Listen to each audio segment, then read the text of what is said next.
Assalamualaikum warahmatullahi wabarakatuh, Sobat Story. Gimana kabarnya selama sepekan ini?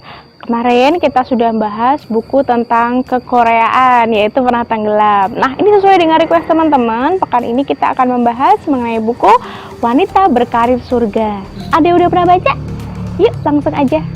Bagian pertama dari buku ini sebetulnya adalah bagian disclaimer. Ini menarik teman-teman. Jadi sebelum ya kita baca lebih lanjut, buku ini disclaimer yang pertama itu adalah buku ini sebetulnya teman-teman bukan ngejudge perempuan yang lagi sukses karirnya, nggak tendensius ya. Kemudian yang kedua, buku ini sebetulnya bentuk rasa sayang loh bagi para perempuan-perempuan di luar sana, terutama muslimah.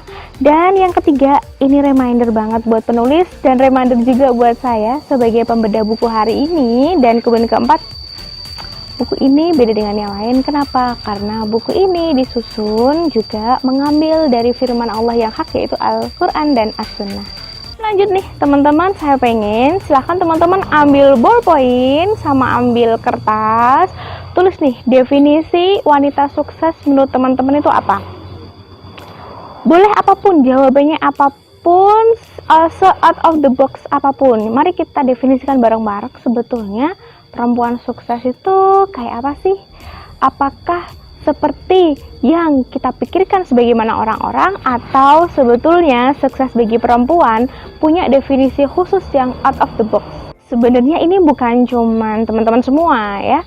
Ini sebagai pembedah nih juga pernah mikir gitu lah. Namanya perempuan sukses itu pasti adalah punya pekerjaan yang bagus, punya suami yang ganteng, kemudian punya keturunan lucu-lucu gitu kan, harta, kemudian mapan secara finansial dan juga sosial.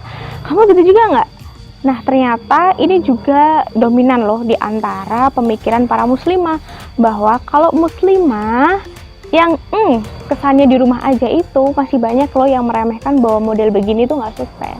Kamu juga nggak kayak gitu?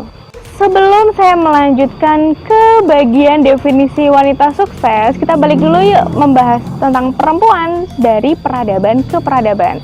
Kita mulai dari peradaban kuno. Teman-teman kenal ada peradaban Yunani, teman-teman kenal ada peradaban Romawi, teman-teman kenal ada peradaban India kuno, Cina kuno, Eropa kuno. Nah, yang paling saya ingat-ingat sejak SMA itu adalah peradaban perempuan di era India kuno. Teman-teman pernah tahu tradisi sati nggak? Jadi ini dulu bikin emosi sekelas tradisi sati. Kenapa?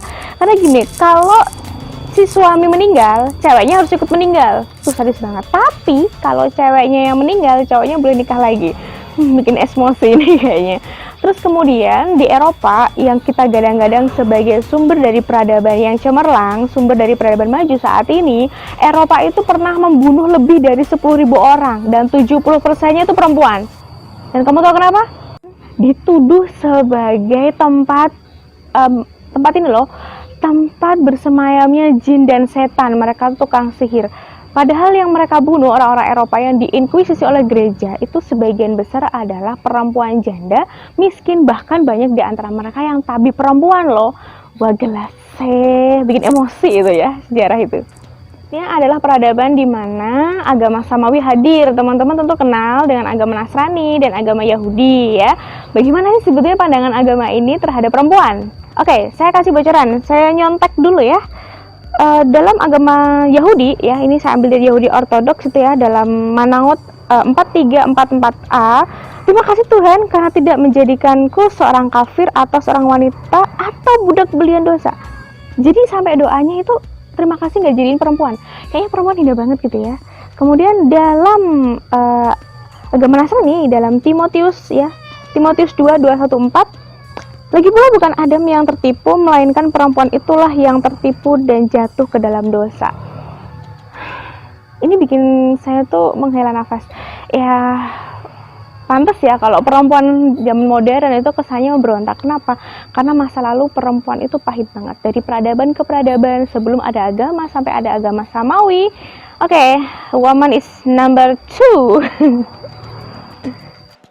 Dan kemudian dengan sejarah peradaban yang kelam banget, bahkan dalam agama Samawi kemudian muncullah di antara perempuan berbarengnya dengan kebangkitan kapitalisme itu muncul yang bernama feminisme.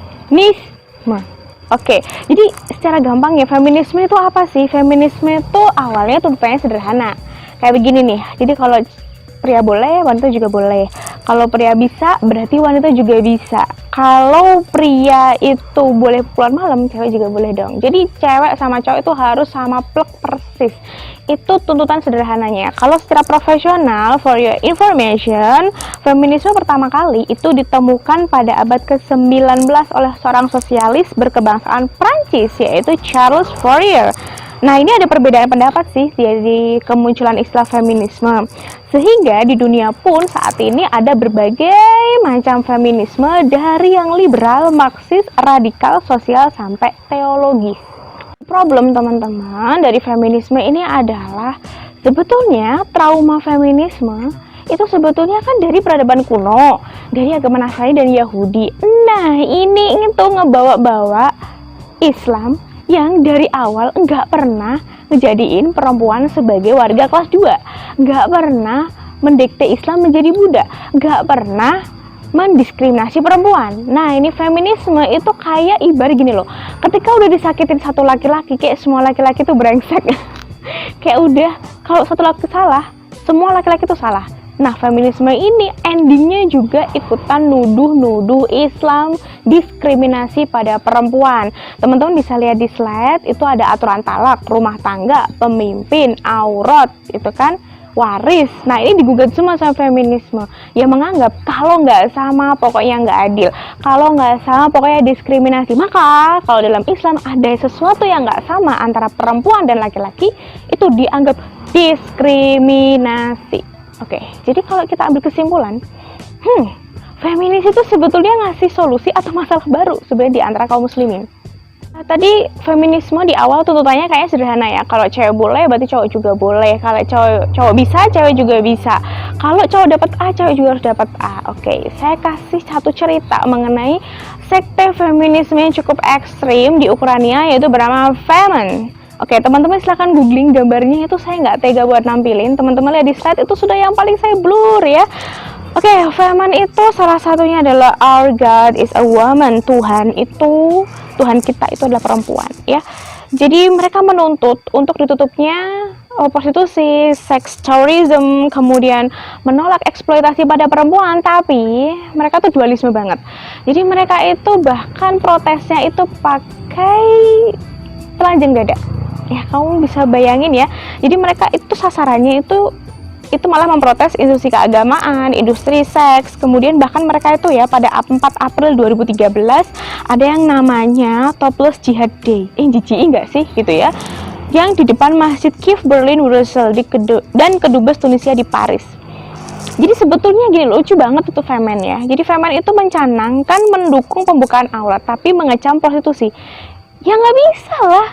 Kalau misalnya mereka mendukung pembukaan aurat, yang pasti prostitusi itu akan di mana-mana. Jadi ini lucu banget. Jadi dengan mereka itu menyerang tokoh-tokoh masyarakat, dengan mereka itu bertelanjang dada, meneriakkan slogan-slogan, mereka itu nyangka udah ngebela masalah perempuan. Padahal, mari dipikir deh, kayaknya tuh nggak menyelesaikan apapun. Iya nggak sih? Coba yuk dipikir. Nah, ini kegilaan Femen ya, feminisme yang paling, yang termasuk ekstrim lah gitu. Dia masih bicara tentang feminisme. Terus kalau udah feminisme, kalau udah kita mengambil feminisme, dapat apa? Ya, kalau bahasa iklan dapat apa? Ya, yang pertama, yang paling kelihatan adalah bebas tanpa batas. Ini sering banget ya. Teman-teman kalau memperhatikan iklan-iklan yang di situ ada perempuan, iklan-iklan produk deh. Saya ambil produk inisial D gitu ya. Kata orang, cantik itu rambutnya panjang. Hey, rambutku, kataku. Mungkin teman-teman familiar dengan kata-kata itu. Artinya, di situ memberikan doktrin kepada perempuan bahwa tanpa diskriminasi itu artinya perempuan bebas ngapain aja. Termasuk kurang ajar sama orang laki-laki gitu. Kemudian yang kedua, materi jadi standar kebahagiaan. Pernah nggak sih lo diremehin hanya gara-gara kerjaan kamu itu bukan executive director?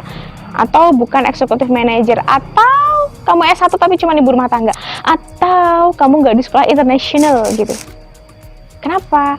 Karena feminisme ngajarin bahwa standar bahagia itu adalah MATERI. Ini nyebelin banget. Jadi kalau misalnya, oh kamu cuma bisa masak, kayak aku dong seorang engineer. Gue engineer ya sebenarnya. Kemudian yang ketiga adalah bersaing lintas gender. Ini saya ngerasain banget. Coba cek deh teman-teman kalian dari SD sampai SMA, kebanyakan juara kelas, juara angkatan itu adalah perempuan. Sebetulnya perempuan itu menang rajin sebenarnya kalau kita amati. Kalau mau ngaku ya, mari kita akui dosa kita bareng-bareng gitu. Tapi ketika saya di ITS gitu ya, di Institut Teknologi 10 November jurusan Chemical Engineering gitu ya, susah banget itu loh bersaing dengan cowok, dan kita didoktrin bahwa kalau cowok bisa, cewek juga bisa. Dan saya ngerasain harus praktikum dengan alat segede 4 meter dan naik-naik. Aduh, jadi cewek yang modern kok gini amat ya, harus bersaing lintas gender gitu ya. Jadi kalau cowok bisa jadi presiden, cewek juga bisa jadi presiden. Padahal dalam Islam gitu ya, tidak akan beruntung gitu ya. Dalam hadis ya, tidak akan beruntung suatu kaum yang dipimpin oleh perempuan. Oke. And dari 3 hal ini ya, tadi bebas tanpa batas, kemudian materi jurusan kebahagiaan, dan kemudian saingan lintas gender, apa yang kita dapat? Broken home. Oh, ngeri banget ya. Ini kayaknya ngada-ngada deh Mbak Desi. Enggak, beneran broken home. Ya, coba ada sebuah penelitian sederhana gitu ya. Seorang guru tuh nanyain pada siswanya, siapa di antara kalian yang tidak pernah melihat orang tuanya bertengkar? Ternyata itu yang jawab cuma 1 atau 2. Dan gurunya berkata, orang tua kalian hebat. Kenapa? Rumah tangga sekarang mayoritas itu dalam suasana broken home atau menuju broken home. Karena feminisme menjadikan nilai keluarga tidak berarti. Itu nggak sepenting karir gue. Jadi, kenapa aku harus dengan bodoh mengikatkan diri dengan seseorang secara hukum dan agama? Nah, itu bahkan pemikiran ekstrimnya kayak gitu. Oke, yang kedua itu adalah free sex. Ya, karena keluarga nggak bernilai, endingnya kemana? Free sex. Apalagi dengan konsep kesetaraan gender digabung feminisme. Kan yang penting cinta. Mau itu satu gender, mau itu beda gender, mau itu sama kambing. Ya, ini serius beneran sampai kayak gini loh pemikirannya. Kalau teman-teman ini LGBTIQP itu salah satunya membolehkan mencintai hewan. Gitu. Aborsi, LGBT, ya itu ternyata free sex gitu loh. Jadi ya kita melihat ya, bahkan tren terakhir nih teman-teman, saya cerita tren terakhir kemarin saya baca berita adalah genderless makeup trend. Iya gini loh, cowok itu nggak terhalang kok pakai skincare, cowok juga sebetulnya boleh-boleh aja gitu ya, karena definisi makeup itu sebetulnya adalah mengupgrade penampilan kita. Tapi the konsep genderless makeup adalah let's boys make princess and princess to be prince. Nah ini kan sesuatu yang menyalahi kodrat. Rasulullah jelas melarang perempuan itu menyerupai laki-laki dan laki-laki menyerupai perempuan. Dan hal terakhir yang sangat tidak diinginkan perempuan manapun saya kira, ya baik perempuan era kuno ya atau era modern, yaitu eksploitasi perempuan. Ya, feminisme mengklaim bahwa awal berdirinya adalah untuk membebaskan perempuan dari penindasan, and then itu nggak dapat. Yang ada perempuan dieksploitasi dengan cara yang baru. Kalau dulu kita mendengar perempuan dieksploitasi itu identik dengan menjadi PSK. Kalau sekarang enggak. Bahkan Hillary Clinton, teman-teman pasti tahu dong siapa Hillary Clinton ya, sosok perempuan di AS yang sangat disegani, mengatakan kalau kita nggak mengeksploitasi kemampuan perempuan sama aja kayak ninggalin duit di meja. Aduh, eman banget. Nah itu cewek loh yang bilang kayak begitu ya. Dan tanpa sadar sebetulnya kita digiring eksploitasi besar-besaran, nggak sadar. Coba teman-teman perhatiin 3F. Food, fun, fashion. Siapa customer terbesarnya? Perempuan. Kita diajari untuk membeli sesuatu yang tidak perlu dengan uang yang tidak kita punya untuk dipamerin kepada orang yang tidak kita kenal. Sadis nggak sih? Oke, dengan kerusakan yang diakibatkan feminisme yang luar biasa besar tadi, niatnya nolong tapi cuma modal semangat, nggak pakai mabda yang benar, ya, nggak pakai dasar pemikiran yang benar, akhirnya malah menjerumuskan perempuan ke lembah jurang eksploitasi yang lebih dalam. Maka di Barat sendiri itu sudah muncul gerakan anti-feminisme. Ya, bahkan banyak poster-poster yang menyatakan bahwa saya menyalahkan feminisme atas ketidakbahagiaan saya sebagai seorang perempuan. Nah ini menandakan sebetulnya kalau dipikir-pikir ya, mereka sendiri yang bikin, mereka sendiri yang protes, yaitu menandakan bahwa perempuan itu perlu sesuatu yang benar, ide dasar yang benar mendudukan perempuan secara adil dalam peradaban. Oke teman-teman, sebelum kita mencari ide dasar apa yang bisa mendudukkan perempuan secara adil, maka kita kenali dulu nih ya, man vs woman, sebetulnya beda atau sama? Ya, yang pertama dari sisi otaknya dulu deh. Dari sisi otaknya, mari pegang otak masing-masing ya. Nah, ini otak laki-laki dan perempuan itu ternyata berbeda ya. Jadi perempuan itu memiliki 30% koneksi lebih banyak dibanding laki-laki. So, efeknya apa? Yang pertama, cowok itu fokus, cewek itu multitasking. Pernah sebel nggak sama laki-laki kerabat kita misalnya lagi nyuci mobil nih, Mas nanti tolong ya kalau tukang sayurnya lewat dipanggil. Ya bilang heeh sih, tapi karena cowok itu lagi menikmati nyuci mobil, tukang sayurnya lewat, iya lewat aja gitu ya. Coba cewek itu ya bisa mengupas dan mengiris bawang secara presisi, sekaligus ngomel, sekaligus mengingat hutang. Itu yang pertama. Oke, yang kedua, antara cowok sama cewek nih. Cowok itu pernah nggak sih kalian ngerasa bahwa cowok itu tipe orang yang nggak peka, sedangkan cewek itu bahasanya kayak karet gelang, udah tarik ulur ribet lagi nggak putus-putus gitu ya. Itu karena gini ya, sifatnya cowok itu adalah to the point, sedangkan cewek itu nggak afdol mengutarakan sesuatu kalau nggak pakai prolog gitu ya, pembukaan, opening dan lain sebagainya sebelum menuju ke inti. Ya memang cewek itu akan frustasi kalau sehari itu nggak ngeluarin 20.000 kata ya. Jadi jangan sebel juga sih sama cowok yang mereka itu irit banget. Udah makan pakai apa? Pakai tangan lah. Nah, itu biasanya bahasa cowok ya. Kalau cewek, iya tadi aku tuh sudah makan. Tadi tuh aku makan di sini, makanannya recommended banget loh. Ayo ngaku, siapa yang kayak gitu? Cowok sama cewek lagi, yaitu cowok itu adalah logical thinking and cewek itu emotional thinking ya. Jadi cowok itu penuh logika, cewek itu emosional. Misalnya gini deh, pernah nyadar nggak sih? Cewek itu sensi banget kalau janjian seragaman, endingnya nggak seragaman. Ini pernah saya alami gitu. Iya kan cuma seragam gitu ya. Tapi ya cowok itu bisa berpikir sesederhana itu. Ya kan cuma seragam yang gitu misalnya. Tapi kalau cewek, ya tapi kan tadi kita udah janjian bahwa kita harus pakai seragam. Itu doang, aduh nggak matching, nggak solid, nggak bla bla bla bla bla. Ya, kalau kita di sini sadari, ketika saya lagi merenung gitu ya, menyadari, iya ya, sebetulnya banyak hal yang itu sepele, tapi buat cewek itu udah kayak mau kiamat.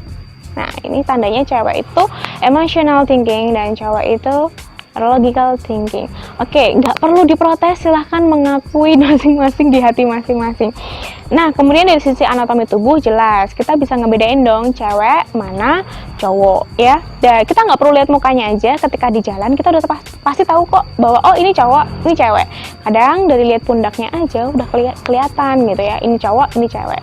Dan ini sesuai dengan fitrah yang diajarkan Islam guys. Jadi kalau misalnya tren tadi ya genderless makeup, kemudian genderless yang lain gitu ya, bahkan cross dresser, itu sebetulnya mengacaukan otak kita tentang anatomi perempuan dan laki-laki. Oke, butuh berapa lagi aku harus nyeritain bahwa cewek sama cowok tuh nggak bisa disamain. Tapi ingat ya, ketika kita memahami bahwa laki-laki dan perempuan berbeda, ingat itu bukan untuk saling menyaingi, bukan untuk dibeda-bedain, tapi sebetulnya perbedaan antara laki-laki dan perempuan itu diciptakan ada tujuannya guys. Tujuannya untuk saling melengkapi, saling support, melengkapi tugas masing-masing di dunia. Nah, kita udah bahas tentang perbedaan laki-laki dan perempuan. Sekarang, mari kita bahas ide cemerlang, nggak dari manusia guys, langsung dari Allah Subhanahu wa Ta'ala, mengenai ide dasar mendudukkan laki-laki dan perempuan secara adil dan benar. Yuk, kita pembahasan Islam saya awali dari membaca terjemahan surat An-Nisa ayat 32. Oke, buat teman-teman silahkan dibuka mushafnya, boleh banget loh ya. Dibuka mushafnya, mari kita baca terjemahan surat An-Nisa ayat 32 bareng-bareng. Ya, dan janganlah kamu iri hati terhadap apa yang dikaruniakan Allah kepada sebagian kamu lebih banyak dari sebagian yang lain. Karena bagi laki-laki ada bagian dari apa yang mereka usahakan, dan bagi wanita pun ada bagian dari apa yang mereka usahakan. Dan mohonlah kepada Allah sebagian dari karunia-Nya, sesungguhnya Allah Maha mengetahui segala sesuatu. Jadi pembahasan Islam ya mengenai mendudukkan perempuan secara adil dimulai dari please guys, jangan iri ya. jangan iri. Karena dalam Islam Allah itu memberi piala yang berbeda bagi laki-laki dan perempuan, dan disediakan jalur yang berbeda pula. Loh, kenapa kok beda? Ya karena tadi laki-laki dan perempuan memiliki perbedaan. Gak adil justru ketika kita harus bersaing di jalan yang sama padahal start kita berbeda. Jalur kompetisinya mendapatkan piala dari Allah buat perempuan apa? Dalam hadis ya, jika seorang wanita selalu menjaga sholatnya 5 waktu, berpuasa di bulan Ramadan, menjaga kehormatannya sebagaimana syariat mengaturnya dan taat kepada suaminya, maka dikatakan kepada wanita, masuklah ke surga melalui pintu apapun yang kalian inginkan. Hadis riwayat Ahmad. Ini loh jalurnya perempuan kalau pengen dapat pialanya Allah. Tapi saya yakin teman-teman banyak juga yang merasakan protes dalam hati. Loh kok gitu? Kok beda? Kok ini ya? Jadi ternyata kegalauan ini ya, kok gitu doang sih? Masa sih? Tapi kan jalurnya cowok itu lebih keren gitu ya. Nah ini sebetulnya juga dirasakan oleh wanita di era zaman Rasulullah juga. Yaitu saya mau cerita mengenai Asma bin Yazid al-Sakan ya. Jadi saat itu ada perang ya, ya itu jadi Asma bin Yazid ini cewek yang cerdas, perempuan yang sangat cerdas ya, sangat cerdas, kemudian daya huyanya tinggi, dan kelebihannya itu luar biasa. Pokoknya sampai dijuluki juru bicara kaum wanita. Nah, Asma bin Yazid ini gitu ya, pengen bergabung di antara pasukan jihad kaum muslimin. Ya kan, cuman kodratnya sebagai perempuan gitu ya, dia itu diminta sama Rasulullah tidak terjun langsung. Nah, ini kan resah. Ya, dia tuh pengen dapat pahala yang setara kayak laki-laki. Laki-laki bisa jihad untuk kemuliaan luar biasa. Terus kita perempuan nggak bisa jihad, jadi kita kurang dong kemuliaannya. Nah, Asma itu ngerasa kayak gitu. Akhirnya Rasulullah itu memberikan kedudukan buat Asma, ya Asma bin Yazid itu untuk menjadi tim logistik dan tim P3K atau tim PMI ya dalam peperangan. Jadi tugasnya adalah merawat para tentara yang mengalami luka-luka dan mengurus mereka yang meninggal. Diizinkan oleh Rasulullah menjadi dokter, yang menjadi perawat ketika perang atau jihad. Asma bin Yazid itu merasa lega. Alhamdulillah, ternyata status saya sebagai wanita tidak lantas menjadi kaum yang direndahkan dan tidak bisa berbakti kepada agama. Nah ini guys yang harus kita sadari, bahwa Islam itu memberikan ruang bagi perempuan untuk berkontribusi, tapi ruang kontribusinya itu disesuaikan dengan fitrahnya perempuan. Kenapa? Nanti ada alasan Islam yang luar biasa bagus buat kita. Jangan sampai di skip, oke? Nah, masalah perempuan yang dalam Islam itu diutamakan menjadi ummu warabatul bait, ini yang sering dituduhkan sama feminisme ya, bahwa perempuan itu cuma di rumah, ngapain cuma ngurus anak dan sebagainya. Beda guys, coba gini. Islam itu kenapa sih memberikan hak pengasuhan itu kepada perempuan dan meminta perempuan itu menjadi ummu warabatul bait? Karena begini, teman-teman ingat baik-baik kutipan ini ya. Ketika seorang perempuan mendidik anak laki-laki, maka sesungguhnya ia telah mendidik seorang pemimpin. Akan tapi ketika seorang ibu, seorang perempuan mendidik anak perempuan, maka sesungguhnya ia telah mempersiapkan peradaban. Keren nggak tuh? Ya karena sebetulnya perempuan itu tonggaknya generasi ya. Kalau sebuah negara pengen tahu bobroknya negara, lihat kebobrokan ceweknya gitu ya. Maka kalau teman-teman pengen tahu kearifan atau keunggulan sebuah negara, maka lihatlah perempuannya. Karena sebetulnya perempuan itu simbol dari tidak atau agungnya sebuah peradaban. Jadi ini kesimpulan terakhir. Jadi bagaimana agar perempuan, sebagaimana judul di buku, wanita berkarir surga. Jadi sekarang teman-teman, apapun posisi teman-teman sekarang, sebagai anak, sebagai istri, sebagai ibu, teman-teman sekarang lagi kerja, teman-teman sekarang lagi sekolah, lagi kuliah gitu ya. Pastikan teman-teman itu melakukan 7 tutorial surat cinta Allah kepada perempuan agar perempuan itu bisa dengan lancar memperoleh titel wanita berkarir surga. Apa aja itu? Yuk kita bahas satu-satu. Cinta yang pertama Allah kepada kaum perempuan adalah mengenai aurat. Nah, perempuan, teman-teman, Allah itu sudah memuliakan perempuan. Perempuan dalam Islam itu bagai permata. Nah, teman-teman, kira-kira permata itu bakal dipamer-pamerin gitu atau sebetulnya disimpan, disembunyikan. Nah, ini juga ibarat seperti aurat, teman-teman.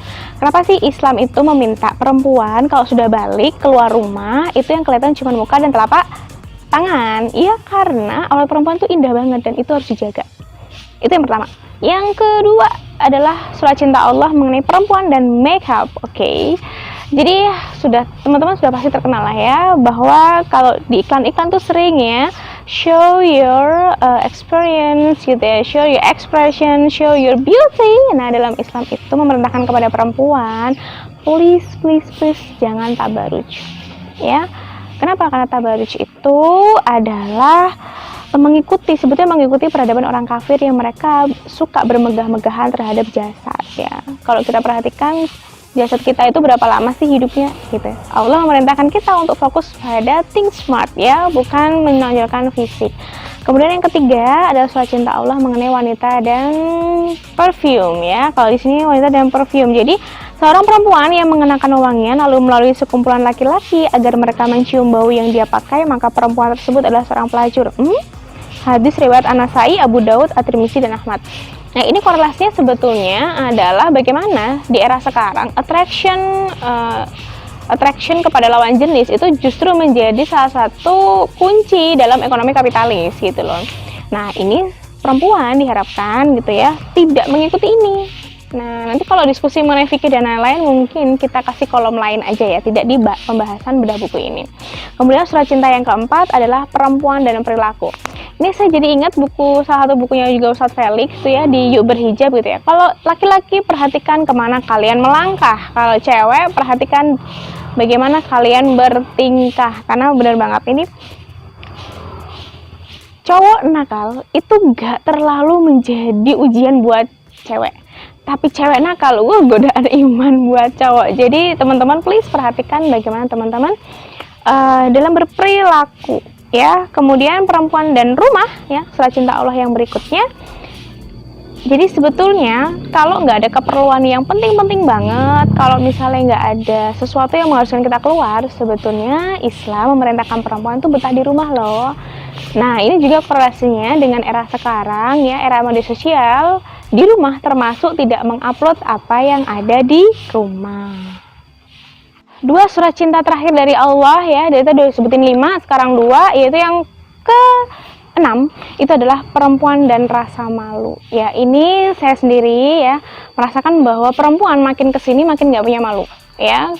Coba deh kita ambil media sosial TikTok, ini Reels itu belum meluncur ya. Coba kalau Reels sudah meluncur, semoga tidak menambah rasa tidak malunya perempuan gitu ya. Bagaimana rasa malu tidaklah mendatangkan sesuatu kecuali kebaikan. Hadis riwayat Bukhari dan hadis riwayat Muslim. Maksudnya apa? Perempuan itu sebetulnya indah, teman-teman. Maka ketika perempuan tidak punya rasa malu dan mengumbar keindahannya, tunggulah fitnah itu akan datang kepada dirinya dan kepada orang-orang di sekitarnya, termasuk laki-laki yang menjadi kerabatnya. Nah, surat cinta Allah yang terakhir adalah perempuan dan rasa syukur gitu. Oke, pandemi ini sebetulnya mengajarin kita banyak hal, teman-teman. Dulu yang kita bergelimang harta karena kita kerja, kita punya penghasilan, kita punya duit yang cash flow-nya lancar banget. Ketika pandemi ini ada yang seret sampai turun ke 50%, 30%, 80%, bahkan nggak ada cash flow sama sekali. Dan ini kemudian ketika Allah ngasih sedikit cash flow, ini kalau buat saya pribadi itu rasanya, ya Allah, nikmatnya uang yang sedikit ini yang dulu saya tidak bisa nikmatin. Ya, nggak bisa dipungkiri teman-teman, cewek itu ahli sejarah. Sejarah mengenang kekurangan. Entah itu kekurangan orang lain, kekurangan duit, kekurangan diri, insecure dan sebagainya. Cewek itu gitu banget. Well, jadi Mbak, pembahasan dari awal sampai akhir buku Wanita Berkarir Surga itu sebetulnya garis besarnya kayak gimana? Jadi gini, teman-teman, Wanita Berkarir Surga itu pengen memberi mainframing baru buat muslimah, terutama di Indonesia ya. Jadi sebetulnya Islam itu tidak punya masalah dengan penindasan perempuan, ya. Jadi Islam sejak awal hadir itu sudah memuliakan perempuan dengan kedudukannya istimewa. Memang peradaban-peradaban kuno, bahkan agama-agama samawi lain selain Islam itu punya kecacatan dalam hal memperlakukan perempuan tidak adil. Nah, ini kemudian feminis bangkit atas dasar melawan penindasan. Dan ternyata juga menyamaratakan bahwa semuanya itu merendahkan perempuan termasuk Islam. Nah, ini racun-racun feminisme masuk ke tengah-tengah muslimah, ke seluruh dunia, nggak kecuali di Indonesia. Yang akhirnya menggeser kita sebagai muslimah yang harusnya tuntunan itu adalah Al-Quran dan As-Sunnah, standar itu dari Al-Quran dan As-Sunnah, geser ke apa yang diinginkan feminis. Apa hasilnya buat perempuan? Bukan malah tambah tinggi, malah tambah terinjak-injak dan tereksploitasi. So, buat teman-teman semua yang masih menganggap bahwa aturan selain Islam itu yang terbaik, yuk kita rame-rame pindah, rame-rame hijrah. Bahwa apapun yang Allah kasih, apapun yang Islam kasih, yakinlah bahwa itu yang terbaik. Kalau kita belum merasa yang terbaik, sesungguhnya kita yang belum paham mengenai Islam. Jadi pesan terakhir dari buku Wanita Bergairah Surga, ya, karir surga itu nggak cuma buat akhirat, tapi juga untuk dunia dan peradaban. Jadi untuk teman-teman perempuan, yuk ngaji Islam agar kita lebih dekat kepada Allah Subhanahu wa Ta'ala. Tak terasa ya teman-teman, saya sudah menemani teman-teman bedah buku Wanita Bergairah Surga dari awal sampai akhir. Nah, teman-teman semua, selama proses saya membedah buku, mohon maaf kalau ada kata-kata yang nggak enak, kata-kata yang kurang berkenan, atau saya ketidaktepatan dalam membahas sebuah buku ya. Nanti kita akan ketemu lagi pekan depan ya. Insya Allah doakan kami agar bisa menyajikan bedah buku setiap Sabtu jam 10. Nah, teman-teman jangan lupa ya untuk selalu mengisi Google Form ya, feedback kepada kami untuk berkembang channel story ini agar bisa memberikan manfaat yang banyak untuk teman-teman semua. Akhir kata, saya tutup ya. Wassalamualaikum warahmatullahi wabarakatuh. Story, read, and share.